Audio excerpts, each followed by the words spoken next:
মানুষ আর এখন এই সরকারের কাছ থেকে সংস্কার প্রত্যাশা করে না।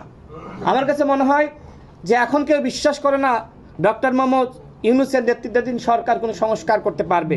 ডক্টর মোহাম্মদ ইউনূসের উপরে আমরা সবাই আস্থা রেখেছিলাম, কিন্তু আমার কাছে মনে হয় তিনি আমাদের আস্থা ভঙ্গ করেছেন। তিনি পারেননি বাংলাদেশের রাজনীতির যে সংস্কৃতি, সেই সংস্কৃতির ছিকি আনাও তিনি পরিবর্তন করতে পারেননি। তিনি অনেক বড় নেতা হতে পারেন, তিনি নিজেই বলেছেন আমরা কিন্তু আন্তর্জাতিক মানের খেলোয়াড়। তিনি শুধুমাত্র বাংলাদেশ ছাড়া অন্যান্য দেশে গিয়ে খেলেন, কিন্তু বাংলাদেশের জনগণকে নিয়ে যে ধরনের চিন্তা চেতনা তিনি কি করতে চান, আমাদের কাছে 1.5 বছরের একটা প্ল্যান আমাদের সামনে হাজির করা। তিনি প্রথম মাসে কি করতে চান, দ্বিতীয় মাসে কি করতে চান, তার 6 মাসের প্ল্যান কি, তার সরকারের 1 বছরের প্ল্যান কি, তার সরকারের 1.5 বছরের প্ল্যান কি। আমরা কি এই প্ল্যান পেয়েছি? আমরা পাইনি। যে কারণে সংস্কার নিয়ে মানুষের যে ধরনের আকাঙ্ক্ষা ছিল, মানুষ আর এখন এই সরকারের কাছ থেকে সংস্কার প্রত্যাশা করে না। আমার কাছে মনে হয় যে এখন কেউ বিশ্বাস করে না ডক্টর মোহাম্মদ ইউনূসের নেতৃত্বাধীন সরকার কোনো সংস্কার করতে পারবে। আমরা দেখেছি গণমাধ্যমকে কিভাবে তাদেরকে কণ্ঠাসা করা হয়েছে, বাধ্য করা হয়েছে। এখন হয়তো কিছুটা গণমাধ্যমের উপর চাপ নাই, ডিজিএফআই এনএসআই বাধ্য করে না, আপনারা সংবাদ প্রচার করতে পারছেন, সাংবাদিকদের মধ্যে সাহসিকতা বেড়েছে, অর্থাৎ এটা সরকারের সফলতা না।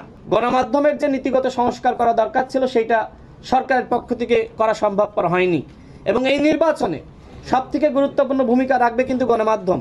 আমাদের পর্যবেক্ষক ভাইরা থাকবে, কিন্তু একজন সাংবাদিক যেভাবে ভোট কেন্দ্র পর্যবেক্ষণ করতে পারবে, আমার কাছে মনে হয় না আর কেউ পারবে। আগামী নির্বাচনে কিভাবে সৎ যোগ্য ব্যক্তিরা নির্বাচিত হতে পারে সেই পদক্ষেপ আপনাদের গ্রহণ করতে হবে।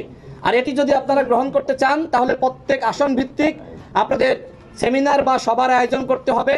জনগণকে আপনারা ডাকবেন, সেখানে প্রার্থীরা গিয়ে তার ইশতেহার তুলে ধরবে, বক্তব্য তুলে ধরবে। এর মাধ্যমে টাকার অপচয় বন্ধ হবে, কালো টাকা এবং পেশি শক্তির রাজনীতি বন্ধ হবে। আগামী নির্বাচন বানচাল করার জন্য একটি গভীর চক্রান্ত শুরু হয়েছে। রিফাইন্ড আওয়ামী লীগ নামে আওয়ামী লীগকে ফিরিয়ে আনার একটি চক্রান্ত শুরু হয়েছিল। এরপরে জাতীয় পার্টির কাঁধে ভার করে আওয়ামী লীগকে ফিরিয়ে আনার চক্রান্ত শুরু হয়েছিল। তো এই চক্রান্তগুলো ছাত্র জনতা রুখে দিয়েছে।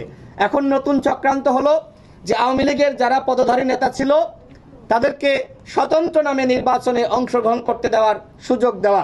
আগামী নির্বাচনটা ইতিহাসের সেরা নির্বাচন হোক, এবং এই লক্ষ্যে আমরা প্রধান নির্বাচন কমিশনারের সাথে বৈঠক করেছি এবং অন্যান্য নির্বাচন কমিশনারের সাথে আমরা বৈঠক করেছি।